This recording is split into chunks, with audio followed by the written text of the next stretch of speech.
오늘은 7월 21일 화요일 아침입니다. 오늘 나눌 말씀은 잠언 23장 9절 말씀입니다.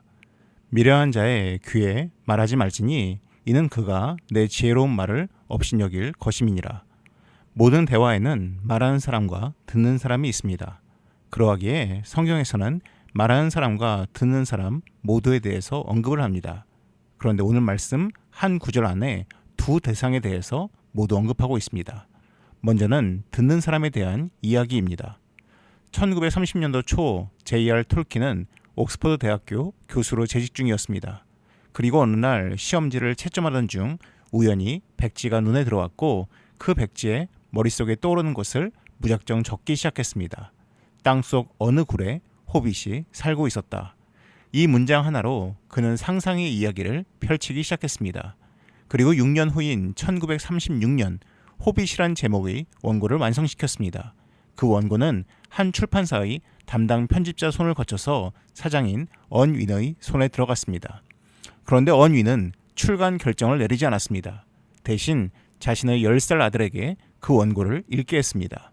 검토의 대가는 1실링이었습니다. 아이는 이 책을 읽은 후에 이런 말을 남겼습니다.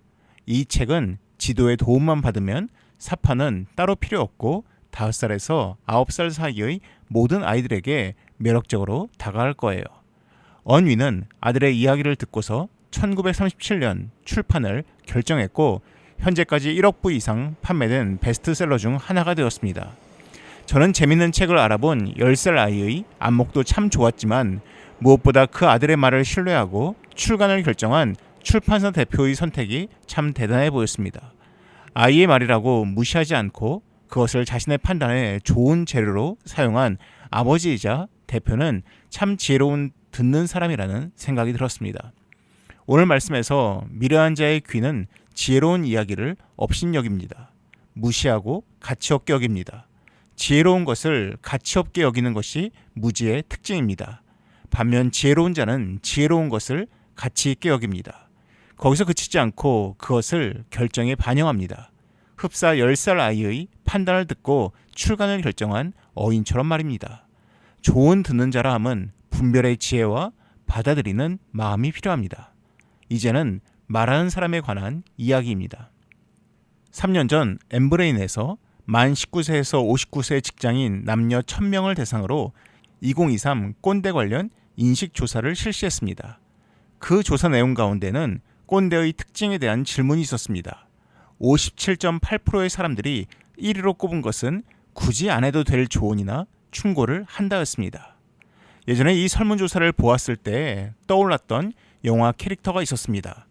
인턴이란 영화에 나오는 벤이란 캐릭터였습니다. 설립한 지 9개월 만에 성공한 쇼핑몰 회사의 대표는 회사 이미지 개선을 위해서 시니어 인턴 프로그램을 진행합니다. 그리고 70세의 벤이 이 프로그램에 지원을 합니다. 대부분이 20, 30대인 직장에서 벤은 꼰대가 되기 너무 쉬운 환경이었습니다. 그런데 사람들은 벤에 대해서 친근감을 가집니다. 그리고 도움을 청합니다. 어떻게 70세의 벤은 꼰대가 아닌 좋은 어른의 모습으로 다가갈 수 있었을까요? 벤은 먼저 나서지 않습니다. 먼저 말하거나 충고하지 않습니다. 물론 관심을 가지고 살펴는 봅니다. 하지만 먼저 조언을 주지 않습니다. 상대방이 도움을 청하면 그때 자신의 생각과 조언 그리고 충고를 건넵니다. 이렇게 해라는 말투도 아닙니다. 이렇게 해보면 좋지 않을까라고 부드럽게 이야기합니다. 오늘 말씀에도 미련한 자의 귀에 말하지 말라고 합니다. 미련한 자는 무엇이 유익한지 가치가 있는지 좋은지를 모르는 사람입니다. 하지만 이러한 사람도 때가 되면 깨닫게 됩니다. 그래서 힘들고 어려운 때가 되면 도움을 청하고 지혜를 구하게 됩니다. 그때 말해주면 됩니다. 내가 말하고 싶은 때 말하는 것이 아니라 상대방이 듣고 싶을 때 말해주면 되는 것입니다. 이것이 바로 지혜로운 좋은 자의 모습입니다. 저는 개인적으로 우리 기독교인들이 자칫 꼰대의 모습을 지니기가 쉽다고 생각합니다. 우리가 가지고 있는 진리에 대한 확신이 있기 때문에 내 주변 사람들에게 이 진리를 전하는 과정에서 너무 지나치게 억지로 혹은 강요하는 모습으로 전달할 수 있습니다. 그러다 보면 내가 전하는 내용이 아닌 나의 태도로 인해서 상대방에게 복음 자체에 대한 거부감을 안겨줄 수 있습니다. 그러므로 특히 진리를 전할 때에는 지혜가 필요합니다. 오늘 하루의 삶 가운데서 우리는 말하고 또한 듣게 될 것입니다. 그때 지혜 있는 자로서 성경적인 태도로 말하는 사람이 또한 듣는 사람이 되면 좋겠습니다. 기도하겠습니다. 하나님, 우리에게 지혜를 허락하여 주시옵소서. 그래서 우리가 말할 때 또한 들을 때 참으로 성숙한 자로서 필요한 때에 필요한 말을 전하고 지혜의 말을 분별하여서 들을 수 있는 우리가 되게 하여 주시옵소서. 이 모든 말씀 예수님의 이름으로 기도드립니다. 아멘.